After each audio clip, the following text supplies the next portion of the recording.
वो कोई और होगा जो अपना ईमान दे देगा। मैं अपनी गुफ्तगू का आगाज इसी दो शेर से करना चाहता हूँ।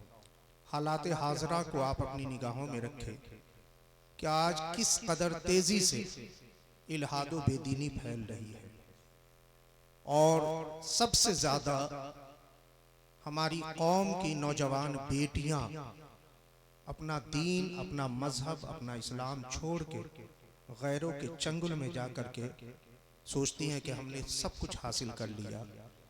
मैं उनसे भी मुखातिब हूँ, और जो मेरी निगाहों के सामने है उनसे भी, जहाँ तक मेरी आवाज़ जा रही है, कि आखिर इसका सद्देबाब क्या है। इसका सिर्फ और सिर्फ एक रास्ता है और एक ही तरीका है कि हम अपने बच्चों को कुरान से जोड़ दें। वो कोई और होगा जो अपना ईमान दे देगा, नबी का चाहने वाला नबी पे जान दे देगा। वो कोई और होगा जो अपना ईमान दे देगा, नबी का चाहने वाला नबी पर जान दे देगा। और यकी आ जाएगा तिलावत करके तो देखो, यकी आ जाएगा तिलावत करके तो देखो, मोहम्मद कौन है इसका पता कुरान दे देगा। मोहम्मद कौन है इसका पता कुरान दे देगा। सुभान अल्लाह। उसके हवाले से मैंने जिस आयत शरीफा को तिलावत करने का शर्फ हासिल किया, परवरदिगार आलम इरशाद फरमाता है, लौ अंज़लना हाज़ल कुरआन अला जबलिन लरअयतहु खाशिअम मुतसद्दिअम मिन खशियतिल्लाह। ये कुरान अगर पहाड़ पे नाजिल होता तो पहाड़ भी खशियत से रेजा रेजा हो जाता। बेशक कुछ चीजें ऐसी होती हैं जो बड़ी लतीफ होती हैं, बात समझ में नहीं आती है, तो फिर उसकी आसानी के लिए उसे मिसालों से समझाया जाता है, और इसका तरीका भी कुरान ने हमें बताया। वतिलकल अमसालु नदरिबुहा लिन्नासि लअल्लहुम यतफक्करून। अब इसे देखें कि सूरह आराफ में कोहे तूर पे हजरत मूसा कलीमुल्लाह पहुंचे, और उन्होंने अपनी एक आरजू, अपनी एक ख्वाहिश जाहिर की, रब्बी अरनी अंजुर इलैक, मौला तेरा कलाम सुनता हूं, तू तेरी बातें सुनता हूं, तुझसे मुखातिब भी होता हूं, मुकालमा भी होता है, लेकिन तमन्ना है कि जिसका कलाम सुनता हूं उसका दीदार भी करूं। मुझे अपना जलवा दिखा। काला लन तरानी, रब ने कहा नहीं देख सकते। वलाकिन इंजुर इलल जबल, मुझे तो नहीं देख सकते, लेकिन हां तुम अपनी निगाहें इस पहाड़ पे जमाओ। अगर वो अपनी जगह ठहरा रहा, फसौफा तरानी, फिर तुम मुझे देखने की ख्वाहिश जाहिर करना। जरा गौर फरमाइएगा। फिर रब फरमाता, फलम्मा तजल्ला रब्बुहु लिल जबल फजअलहु दक्का व खर्रा मूसा साइका। जब रब ने अपनी तजल्ली उस पहाड़ पे डाली तो पहाड़ रेजा रेजा हो गया, पाश पाश हो गया, टुकड़े टुकड़े हो गया, और मूसा बेहोश होकर गिर पड़े। पता क्या चला कि रब की जात का जलाल ये है कि अगर पहाड़ पे तजल्ली डाली गई तो पहाड़ भी रेजा रेजा हो गया। तो जिस तरह रब की जात का जलाल पहाड़ बर्दाश्त ना कर सका, उसी तरीके से रब फरमाता है कि मेरे कलाम के जलाल को भी पहाड़ बर्दाश्त नहीं कर सकता है, इसलिए कि मेरा कलाम तो मेरी सिफत है। अगर ये कलाम मैं पहाड़ पे नाजिल करता तो वो भी पाश पाश हो जाता, लेकिन ये तो मेरा फजल है कि मैंने अपने कलाम के लिए मोहम्मद के गुलामों का सीना मुंतखब किया। वाह वाह वाह, सुभान अल्लाह, सुभान अल्लाह, मुंतखब किया। अच्छा एक चीज और बताओ, ये कुरान ये एक ऐसी किताब है जिसका देखना भी सवाब, जिसका छूना भी सवाब, जिसका पढ़ना भी सवाब, और पढ़ कर करके उस पर अमल करना इससे बड़ा सवाब है ना। लेकिन हमने इसको सिर्फ सवाब ही की किताब बना के रख दिया। आज हमारे यहाँ किसी का इंतकाल हो जाए तो चलो तीजा करवाओ, कुरान खानी करवाओ, मदरसे से बच्चे बुलवाओ और अपने मुर्दों को बख्शवाओ। आज हमारे मकान की तामीर मुकम्मल हो जाए, दुकान बन करके तैयार हो जाए, मदरसे से चलो बच्चे बुलाओ, कुरान खानी करवाओ, बरकतें हासिल करवाओ। हमने इस कुरान को अक्सर सवाब और बरकत के लिए इस्तेमाल करना शुरू कर दिया। मकसद कुरान के आने का क्या है, हम इसको फरामोश करते हुए चले जा रहे हैं। आज शिकवा तो हर कोई कर रहा है कि हमें जलील किया जा रहा है, हमें रुसवा किया जा रहा है, हम पे जुल्म सितम ढाए जा रहे हैं। पूरी दुनिया में देखें, आज 150 अरब से 150 करोड़ से ज्यादा मुसलमानों की तादाद है, मगर इज्जत कोई भी नहीं है।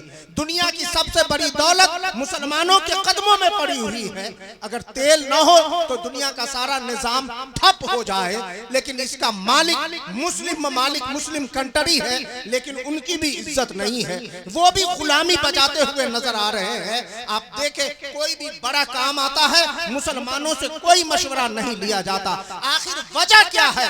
वजह सिर्फ इतनी है कि हमने कुरान से रिश्ता तोड़ लिया है। कुरान जो इंसान को यहाँ से उठाता है वहां पहुंचा देता है, हमने उसे सवाब और बरकत ही की किताब बना दिया है। कुरान तो सवाब दे रहा है, कुरान तो बरकत पहुंचा रहा है, लेकिन अगर उस कुरान को हमने हिदायत की किताब बनाया होता, दस्तूरे हयात बनाया होता, जिंदगी गुजारने का तरीका बनाया होता, समाज में कैसे बसर होती है, अगर उसके लिए कुरान पढ़ा और पढ़ाया होता तो आज हमारा हाल नहीं होता, बल्कि हम मुअज़्ज़ज़ होते। इसलिए कि अल्लाह का वादा है कि तुम अपना रिश्ता कुरान से जोड़ के तो देख, मैं तुझे सारी इज्जतें अता करूंगा।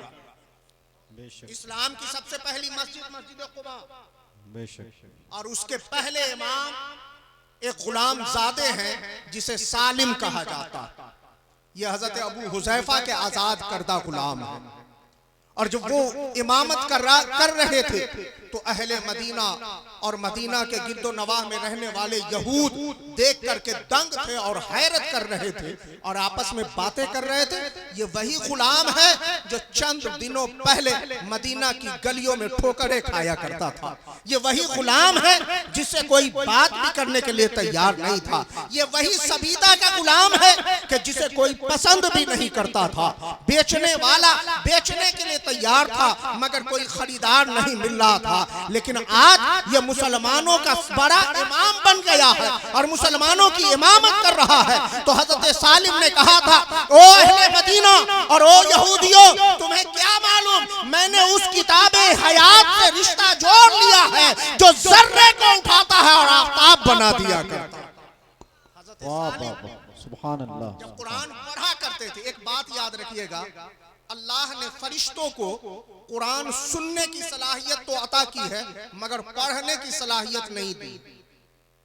फरिश्ते कुरान नहीं पढ़ सकते, सिर्फ हजरत जिब्रील अलैहिस्सलाम का इससे इस्तिस्ना है कि हजरत जिब्रील अलैहिस्सलाम कुरान पढ़ते थे। और इसीलिए हजरत जिब्रील अलैहिस्सलाम प्यारे आका सल्लल्लाहु ताला अलैहि वसल्लम के साथ रमजान शरीफ में कुरान का दौर फरमाया करते थे। बाकी किसी फरिश्ते को कुरान पढ़ने की सलाहियत नहीं है, हाँ सुनने की सलाहियत है। आप इसको ऐसे समझ सकते हैं कि कोई ऐसा काम है जो हम ना कर सकते हो, लेकिन सामने वाला कर रहा है तो फिर हमारी दिलचस्पी उधर बढ़ती, हमारी तवज्जो उधर होती है। तो जब जमीन पे बैठ करके कोई इंसान कुरान पढ़ता है तो फिर आसमान के सारे फरिश्ते उस पढ़ने वाले की तरफ मुतवज्जा हो जाते हैं। और रिवायतों में आता है कि फिर उसके सर से लेकर के आसमान तक नूर की एक कंदील बन जाती है कि फरिश्ते उसकी तिलावत को सुनने के लिए आया करते हैं। और एक रिवायत में तो इतना है कि इंसान कुरान पढ़ता है, फरिश्ते पढ़ नहीं सकते, मगर अपनी आरज़ू की तकमील इस तौर पे करते हैं कि पढ़ने वाले के लबों पे अपना लब रख देते। अगर अगर आप ये समझे तो ये समझ में आता है, वाह वाह फरिश्ते सुभान कुरान पढ़ने वाले के लबों का बोसा लिया करते हैं। और वो कुरान पढ़ने वाला जब खुश इल्हानी से पढ़े, वो कुरान पढ़ने वाला जिसे अल्लाह ने बड़ी प्यारी और अच्छी सी आवाज दी हो, तो क्या आलम होगा। उम्मुल मोमिनीन हजरत आयशा सिद्दीका रदी अल्लाह ताला अन्हा है, फरमाती है कि एक रोज बारगाह रिसालत में पहुंचने में मुझे थोड़ी सी ताखीर हो गई। हुजूर ने दरियात फरमाया, आयशा ताखीर क्यों हुई? तो हजरत आयशा फरमाती है, मैंने अर्ज किया, या रसूल अल्लाह, एक बंदा बड़ी अच्छी आवाज से तिलावत कर रहा था, मैं उसे सुनने के लिए ठहर गई। अब जरा सुने ये कुरान जो आका पे नाजिल हुआ है। आका ने जब सुना कि मेरी उम्मत का एक फर्द कुरान की तिलावत कर रहा था, चादर ओढ़े हुए कमली वाले आका उस शख्स की तिलावत सुनने के लिए बाहर तशरीफ लाते हैं। मस्जिद नबवी में देखते हैं कोई और नहीं है, वही सालिम है जो बैठ करके कुरान की तिलावत कर रहे हैं। जब आका ने देखा, मुस्कुरा पड़े और दुआ के लिए हाथ बारगाह रब्बुल इज्जत में फैलाए और यूं अर्ज किया, मौला तेरा शुक्र है कि तूने मेरी उम्मत में सालिम जैसे कारी पैदा फरमाए। सालिम जैसे सुभान अल्लाह कारी पैदा फरमाए। समझ में आ रही है बात आपको? हजरत उमर इब्ने खत्ताब ने कहा था, आज हमारा इमाम कोई नहीं होगा, सालिम ही होगा, इसलिए कि सालिम वो हैं जिनकी तिलावत सुनकर के आका खुश होते थे, जिनकी तिलावत सुनने के लिए फरिश्ते उतरा करते थे। तो मैंने अर्ज किया कि कुरान से रिश्ता जोड़े, कुरान यहाँ से उठाता है और वहां पहुंचाता है। अब और आगे थोड़ा सा मैं आपको करीब करूं, सूरह रहमान उसकी पहली 4 आयतें आप पढ़ें। अर्रहमान अल्लमल कुरान खलकल इंसान अल्लमहुल बयान, है ना? अल्लाह ने इसमें 4 बातों का तज़किरा फरमाया।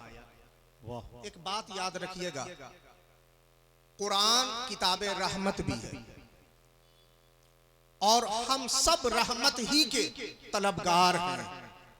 इमामुल अंबिया अलैहिस्सलाम ने इरशाद फरमाया, तुम में का कोई सिर्फ अपने अमल की वजह से जन्नत में नहीं जाएगा जब तक कि अल्लाह की रहमत न उस पे फजल फरमाए, है ना?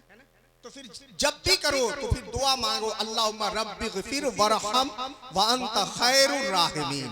ए अल्लाह हमें बख्श दे, हम पे रहम फरमा और तू बेहतरीन रहम फरमाने वाला। ये रहमत, और उसी रहमत से परवरदिगार आलम ने अपने 2 नाम बनाए, एक रहमान और एक, बोलिए जरा, रहीम। रहमान और, है ना? कुरान शरीफ की भी तिलावत आप करें तो हर सूरह के शुरू में, 113 सूरह के शुरू में बिस्मिल्लाहिर्रहमानिर्रहीम, बिस्मिल्लाहिर्रहमानिर्रहीम, बिस्मिल्लाहिर्रहमानिर्रहीम। ये रहमान और रहीम रहमत से बना है। मतलब क्या है? कहा, मेरे बंदे घबरा नहीं, तू मुझे रहमान पुकार, मैं अपनी रहमत का साया तुझे अता करूंगा। तू मुझे रहीम पुकार, मैं तुझे अपनी रहमत का साया अता करूंगा। और सुन, मेरी रहमत ऐसी है कि मैं रहमान भी हूँ, मैं रहीम भी हूँ। रहमान का माना क्या है? ये फालान के वजन पर उलमा की खास तवज्जो चाहो, ये इसमें तफजील का सेगा फालान, इसके वजन पे है रहमान। और जब इसका माना होता है तो उसका माना यह होता है कि जिसमें गलबा पाया जाए, जिसमें गलबा। इसी से आता है गज़बान, बहुत गुस्से में। इसी से आता है जोआन, बहुत भूखा।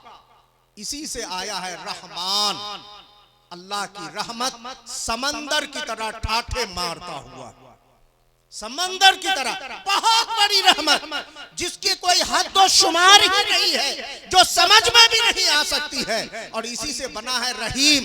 मतलब यह है, रहमत का मादा तो सबके अंदर है, नरम दिल तो सबके अंदर पाया जाता है। एक मिसाल देता हूँ, एक औरत का इंतकाल हो गया, दूध पीता हुआ बच्चा उसके सीने से चिमटा हुआ है। उस बच्चे को तो पता नहीं है कि मेरी माँ मर चुकी है, लेकिन देखने वाले इंसान ने देखा और उसका दिल दिल नरम हो गया और उसका दिल मचल गया।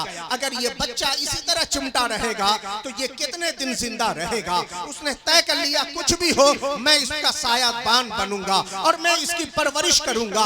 उठा करके घर ले आया। चंद दिन गुजरे कि फिर उसका दिल जो है पहले की तरह मोम ना रहा, बल्कि अब अफसोस करने लगा शायद मैंने गलती कर दी है। मेरे पास तो खुद बच्चे थे, मैं ये बोझ कहां से उठा करके ले आया। ये इंसान की रहमदिली है, ये इंसान की रहमत का मामला है। लेकिन रब फरमाता है मेरे बंदे, मेरी रहमत मेरी रहीमी में भी जाहिर है कि मेरी रहमत कहीं जाकर ठहरती नहीं है, बल्कि हमेशा मुतदाविल रहती है। दरियाए रहमत जारी रहता है। जिस तरह दरिया बहता रहता है उसी तरीके से मेरी रहमत अता होती रहती है। तो रब फरमाता अर्रहमान, सुभान अल्लाह, अर्रहमान अल्लमल कुरान, जिसने कुरान सिखाया है ना। तो अब सवाल पैदा होता है कि बाकी का इल्म किसने सिखाया। आज तो जिसे देखे वो दूसरे इल्मों की तरफ दौड़ रहे हैं ना। वो सब समझते हैं कि मैं किसी तरीके से मेडिकल निकाल लूं ताकि मेरी लाइफ सेट हो जाए। वो सब समझते हैं कि मैं इंजीनियरिंग का कोर्स पूरा कर लूं ताकि अच्छी सैलरी मिलने लगे। हर कोई कंप्यूटर की तरफ भाग रहा है, कंप्यूटर का इल्म हासिल कर लूं ताकि मेरा फ्यूचर जो है बड़ा हो जाए और मेरे कमाने और खाने का बेहतर से बेहतर इंतजाम हो सके। आज जिसे देखें वो दुनियावी इन उलूम की तरफ भागता हुआ चला जा रहा है। मगर मैं कहता हूं ये बहुत बड़ी भूल है कि हमने इल्म का भी बंटवारा कर दिया है। ये दुनिया का इल्म है, वो दीन का इल्म है। ये किसने कहा? मेरा दावा है कि इस दुनिया में जितने उलूम पाए जाते हैं ये सारा का सारा दीन का इल्म है, इसलिए कि ये किसी और से नहीं मिला है, हजरत आदम सफीउल्लाह से मिला। सारा का सारा इल्म तो वहीं से है। कोई मना तो नहीं करता कि आप हाफिज बन करके इंजीनियर नहीं बन सकते। कोई मना तो नहीं करता कि आप हाफिज बन करके मेडिकल मुकम्मल नहीं कर सकते। कोई मना तो नहीं करता कि आप हाफिज कुरान हो गए तो आप कंप्यूटर नहीं सीख सकते। जो भी जायज इल्म है वो सारा का सारा इस्लाम का इल्म है। जायज और हलाल इल्म हासिल करो, दुनिया में तरक्की हासिल करो, कोई नहीं रोकता है ना। अगर ऐसा होता तो फिर यूं दुआ नहीं की जाती रब्बना आतिना फिद दुनिया हसनत। पहले तो हम कहते हैं अल्लाह हमारी दुनिया अच्छी बना, हमारी दुनिया अच्छी बना। तो आप हासिल करें ना। रब फरमाता है मेरे बंदो कुरान का इल्म मैंने सिखाया, रहमान ने कुरान का इल्म सिखाया। मतलब क्या है? ये सारा का सारा इल्म तो अल्लाह ही देता है, लेकिन रब फरमाता है इन सारे उलूम में से जो सबसे अहम और ऊंचे दर्जे का इल्म है वो कुरान है, वो कुरान है। इमामुल अंबिया अलैहिस्सलाम फरमाते हैं अन उस्मान इब्न अफ़्फ़ान खैरुकुम मन तअल्लमल कुरान व अल्लमा। हजरत उस्मान इब्न अफ़्फ़ान से रिवायत है, आप फरमाते हुजूर ने फरमाया तुम में का बेहतर वो है जो कुरान सीखता और कुरान सिखाता है। दूसरी डिग्रियों पे फख्र करने वालों, याद रखें ये डिग्रियां उसी वक्त तक है जब तक हम इस दुनिया में हैं। इंजीनियर साहब उसी वक्त तक हैं जब तक हयात बाकी है। डॉक्टर साहब का पेशा उसी वक्त तक जारी रहेगा जब तक मौत नहीं आई है। लेकिन जैसे मौत आ गई ये सारी डिग्रियां रड्डी की टोकरी में डाल दी जाएगी, उसके मेडिकल पे भी ताले लगा दिए जाएंगे। इंसान मर गया, उसका पेशा भी खत्म हो गया। मगर इमामुल अंबिया अलैहिस्सलाम इरशाद फरमाते सुन, अगर सबसे बड़ी डिग्री हासिल करना चाहता है तो वो डिग्री है कि जो कुरान सीखता और सिखाता है। इसलिए कि ये वो डिग्री है कि दुनिया में भी रहेगा तो इज्जत का हकदार बन के रहेगा और हश्र में भी जाएगा तो अल्लाह उसके लिए इज्जत का दरवाजा खोलेगा। क्या आपको नहीं मालूम है? आज 7 बच्चों के सरों पे दस्तार सजाया जाएगा और मैदान हश्र में परवरदिगार आलम खुद इनके वालिदैन के सरों पे ताज रखेगा। तो इसका सिलसिला तो हश्र तक रहने वाला है ना। अच्छा, रब फिर आगे फरमाता है खलक़ल इंसान अर्रहमान अल्लमल कुरान खलक़ल इंसान, इंसान को पैदा किया। एक तफसीर में तो ये भी आया है कि इस इंसान से खास इंसान मुराद है, और वो खास इंसान कौन है? जो जाने कायनात है, जो जाने इंसानियत है। अल्लाह की सरताबा कदम शान है ये, इंसान नहीं इंसान वो इंसान है ये। कुरान तो ईमान बताता है इन्हें, ईमान ये कहता है मेरी जान है ये। और मेरे इमाम ने आगे कहा, वो जो न थे तो कुछ न था, वो जो न हो तो कुछ न हो, जान है वो जहान की, जो जान है तो जहान है। तो इस इंसान से मुराद ज़ाते मुस्तफ़ा है। मगर एक तफसीर ये भी है कि अल्लाह ने सारी मखलूकात बनाई है ना, फरिश्ते भी तो अल्लाह ही ने पैदा किए ना, जिन्नात भी उसी ने पैदा किए ना। आइए जमीन आसमान, आसमान में तैरने वाले चांद सूरज सितारे, अब देख ले सारी की सारी मखलूकात, छोटी हो बड़ी हो, सबका खालिक परवरदिगार आलम है। लेकिन अल्लाह ने उन सारी चीजों को नहीं फरमाया कि रहमान ने पैदा किया, फरमाया खलक़ल इंसान, इंसान को पैदा किया। मतलब क्या है? रब ज़हन दे रहा है, मेरे बंदे मैंने जमीन बनाई बनाया, आसमान बनाई बनाया, दूसरी मखलूकात पैदा की, लेकिन सुन मेरा शाहकार तो तू है कि तुझे बना करके मैंने इज्जत के बाला दर्जे पे बैठा दिया, कि तुझे मैंने मस्जूदुल मलाइका बना दिया, फरिश्तों से मैंने तुझे सजदा कराया, इल्म फन मैंने तुझे अता किया, बोलने की ताकत समझने की ताकत तुझे अता किया। दूसरी मखलूकात में सारी सलाहियत नहीं है, लेकिन सारी सलाहियत मैंने तुझे अता की है। बस बात इतनी है कि सारी कायनात मैंने तेरे लिए बनाई है और तुझे मैंने अपने लिए बनाया। परवरदिगार आलम आगे इरशाद फरमाता है, वअल्लमहुल बयान, और उसने नारे तकबीर, नारे रिसालत, शोराए अहले सुन्नत, जनाबे महबूब जफर देहलवी, सुभान अल्लाह। बस मैं अपनी बात खत्म कर दूं और याद रखे ये शब बारात का महीना हमारे सामने और फिर रमजान आ रहा है। आपको मालूम है, कुरान पढ़ें, कुरान सीखें, सबसे बड़ा बयान कुरान है। आज हर इंसान परेशान है, आप जिसे देखें वो शिकवा करता हुआ नजर आ रहा है, इसलिए कि वो जिंदगी गुजारने का तरीका खुद से बना रहा है। आज औरत और मर्द में बराबरी का एक नारा दिया गया। जानते हैं नतीजा क्या हुआ? कि बाज मर्दों ने औरतों को पांव की जूती बना लिया और इंसान से भी बदतर सलूक उसके साथ किया जा रहा। और कहीं मामला ये आया कि औरतों ने मर्दों के साथ कांधे से कांधे मिला करके चलना शुरू किया, तो घर और खानदान का बेड़ा गर्क होकर के रह गया। अब देखिए, ये दोनों फायदे का नहीं, लेकिन अगर यही इंसान कुरान खोल करके पढ़ता और कुरान से पूछता कि बता मर्द के हुकूक क्या है, औरतों के हुकूक क्या है, तो फिर कुरान का परवरदिगार फरमाता, मेरे बंदो मैं वो हूँ जिसने मर्द को भी बनाया है, औरत को भी बनाया है, और मैं तुम में से बेहतर जानता हूँ कि दोनों की जरूरियात और जिम्मेदारियाँ क्या है। तो कुरान से रहनुमाई हासिल की जाए, मुआशरे में कैसे जिंदगी गुजारा जा सकता है। अगर तिजारत कर रहे हैं, कुरान से पढ़ा जाए, परवरदिगार मुझे बता मैं किस तरीके से कारोबार करूं। ये कुरान सिर्फ सवाब और बरकत की किताब नहीं है, बल्कि मुकम्मल दस्तूर हयात है, मुकम्मल जिंदगी का एक दस्तूर बना करके रब ने हमें कुरान अता किया है। पर मेरे बंदे, तू जिस फील्ड में है, कुरान तेरी रहनुमाई करने के लिए है। और अल्लाह के महबूब ने भी इरशाद फरमाया था, मैं तो जा रहा हूं मगर तुम में दो चीजें छोड़ करके जा रहा हूं, इसका दामन थामे रहोगे, इज्जत और बसर बुलंदी तुम्हारे पास रहेगी, और अगर इन दोनों का दामन छोड़ दोगे, दुनिया में भी जलील और रुसवा हो जाओगे, आखिरत में भी नाकाम और नामुराद हो जाओगे। और वो क्या है? अल्लाह की किताब किताबुल्लाह है और मुहम्मदुर रसूलुल्लाह सल्लल्लाहु ताला अलैहि वसल्लम की सुन्नत है। सीरत मुस्तफ़ा, सुन्नत मुस्तफ़ा, किताबुल्लाह, कुरान मजीद को अपनी जिंदगी का दस्तूर बना ले, इज्जत सरबलंदी फिर हमारे कदम चूमेगी।